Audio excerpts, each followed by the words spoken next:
guys, welcome back to my channel.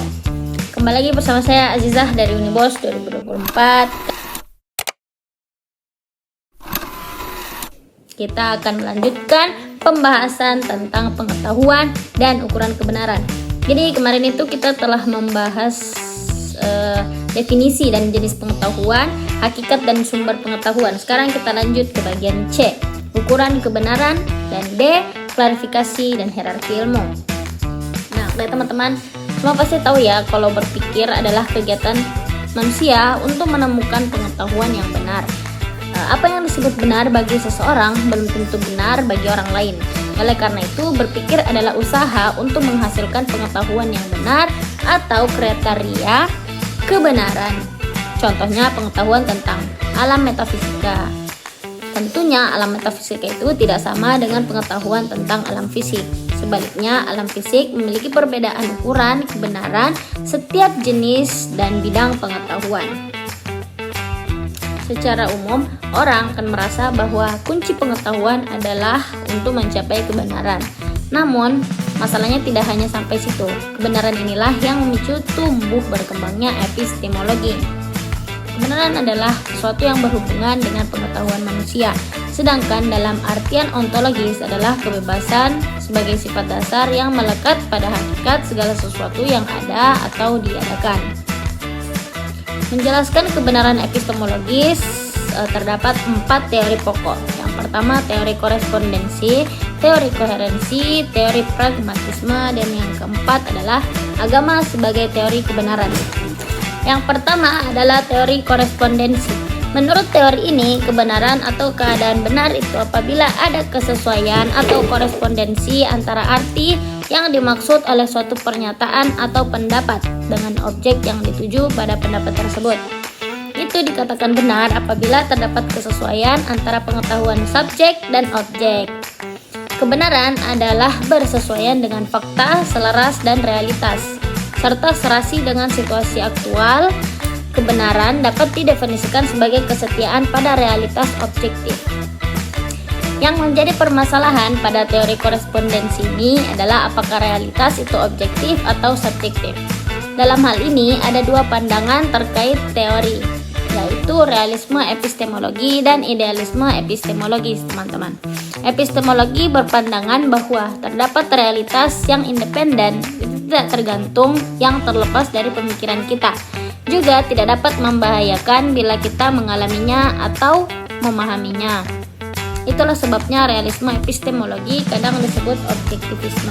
Idealisme epistemologi ini lebih menekankan bahwa kebenaran itu adalah apa yang ada di dunia ide, dan oleh karena itu dia disebut sebagai subjektivitas. Sedangkan realisme dalam istilah dia lebih terkenal dengan materialisme dialektika yang mempertahankan bahwa kebenaran adalah objektivitas. Intinya, teori korespondensi bisa disingkat bahwa kita mengenal 2 hal. Yang pertama adalah pernyataan dan yang kedua adalah kenyataan. Menurut teori ini, kebenaran adalah kesesuaian antara pernyataan tentang sesuatu dengan kenyataan sesuatu. Dalam dunia sains, teori ini sangat penting digunakan untuk mencapai suatu kebenaran yang dapat diterima oleh semua orang. Dalam teori ini juga mengatakan bahwa mengecek suatu kebenaran dalam teori perlu penelitian ulang dan pembuktian yang jelas. Yang kedua adalah koherensi tentang kebenaran, disebut dengan teori konsistensi. Jadi koherensi itu disebut juga sebagai konsistensi. Menurut teori ini, kebenaran tidak dibentuk atas hubungan antar putusan dengan fakta atau realitas. Namun, kebenaran ini ditegaskan atas hubungan antara putusan-putusan yang baru dengan keputusan-keputusan yang lainnya yang telah diketahui dan telah diakui kebenarannya pada masa lampau. Menurut teori ini, keputusan yang satu dengan yang lain itu harus saling berhubungan dan saling menerangkan satu sama lain. Singkatnya, kebenaran adalah sesuatu yang saling berhubungan, sistematis, konsistensi dalam kecocokan. Jadi, inti teori ini adalah kesesuaian antara satu pernyataan dengan pernyataan lain yang lebih dulu kita ketahui dan terima dengan benar, serta teori ini juga dapat dinamakan teori penyaksian atau justifikasi tentang kebenaran. karena menurut teori ini suatu putusan dianggap benar apabila pendapat penyaksian sudah diketahui dan diterima kebenarannya. Yang ketiga ada pragmatisme tentang kebenaran. Teori pragmatisme ini mengatakan bahwa kebenaran berasal dari bahasa Yunani, yaitu pragma, artinya dikerjakan, dilakukan, atau perbuatan juga tindakan. Teori ini mengatakan jika kebenaran adalah sesuatu yang akan mendatangkan manfaat dan akan dikatakan salah, yang itu tidak benar jika tidak mendatangkan sebuah manfaat.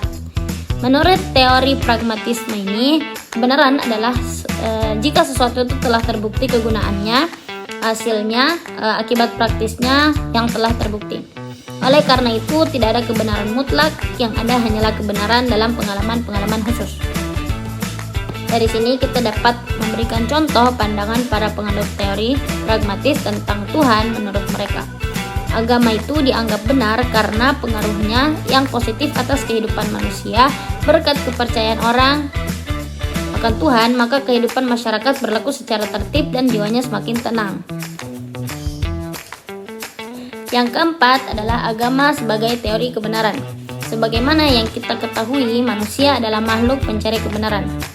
Salah satu cara untuk menemukan suatu kebenaran adalah melalui agama, teman-teman. Agama dengan karakteristiknya sendiri memberikan jawaban atas segala persoalan asasi yang dipertanyakan manusia, baik tentang alam manusia maupun tentang.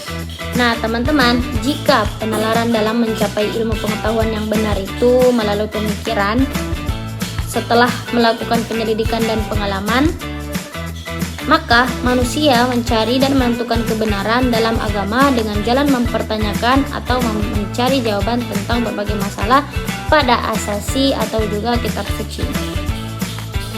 Dengan demikian, suatu hal itu dianggap benar apabila sesuai dengan ajaran agama atau wahyu sebagai penentu kebenaran mutlak. Teman-teman sekalian pasti tidak asing lagi dengan Imam Al-Ghazali. Nah, Imam Al-Ghazali ini merasa tidak puas dengan penemuan-penemuan akalnya dalam mencari suatu kebenaran. Akhirnya, ia sampai pada titik kebenaran yang kemudian itu disebut tasawuf. Setelah mengalami proses yang sangat panjang dan berbelit-belit, tasawuflah yang menghilangkan keraguan tentang segala sesuatu menurut Imam Al-Ghazali. Dan kebenaran menurut agama inilah yang dianggap benar oleh kaum sufi sebagai kebenaran mutlak, teman-teman. Oke, kita lanjut ke pembahasan D. Klasifikasi dan hierarki ilmu. Secara garis besar, klasifikasi atau pengelompokan menurut Imam Al-Ghazali dibagi menjadi dua. Yang pertama adalah ilmu syariah dan yang kedua adalah ilmu akliyah. Menurut Imam Al-Ghazali, pengetahuan intuisi atau ma'rifah yang datang dari Allah langsung kepada seseorang adalah pengetahuan yang paling benar. Menurut Imam Al-Ghazali, ilmu akliyah terbagi menjadi dua, yaitu ilmu tentang dasar dan ilmu tentang cabang-cabang. Ilmu tentang dasar ini di dalamnya terdapat ilmu tentang keesaan Tuhan, ilmu tentang kenabian, ilmu tentang akhirat atau eskatologis. Dan yang keempat adalah ilmu tentang sumber pengetahuan religius, yaitu Al-Quran, Sunnah, Ijma, dan Qiyas. Yang kedua adalah ilmu tentang cabang-cabang. Di dalamnya terdapat ilmu tentang kewajiban manusia kepada Tuhan, yaitu ibadah. Yang kedua, ilmu tentang kewajiban manusia kepada masyarakat, transaksi dan hukum keluarga, segala macam. Dan yang ketiga adalah ilmu tentang kewajiban manusia kepada jiwanya sendiri, yaitu sikap dan akhlak. Sedangkan ilmu akliyah yang kedua itu terdiri dari matematika, logika, fisika, ilmu dan juga metafisika, ontologi, dan sebagainya. Di dalamnya terdapat pengetahuan tentang esensi seperti sifat, aktivitas ilahi, pengetahuan tentang substansi sederhana, pengetahuan tentang dunia halus, pengetahuan tentang kenabian dan fenomena kewalian, serta masih banyak lagi. Itulah teman-teman klasifikasi yang berdasarkan penelitian ilmu Al-Ghazali dalam risalah Ar-Risalah Al-Laduniyah atau The Book of Knowledge. Oke teman-teman, klasifikasi ataupun pembidangan ilmu, ciri-ciri karakteristik ilmu ini semuanya itu sulit dihindari.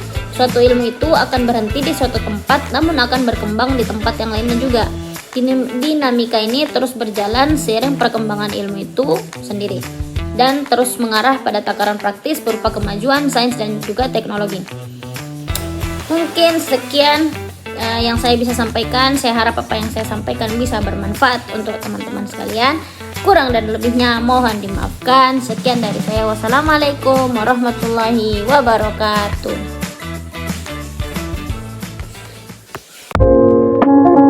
Okay guys, thanks for watching, and also don't forget to subscribe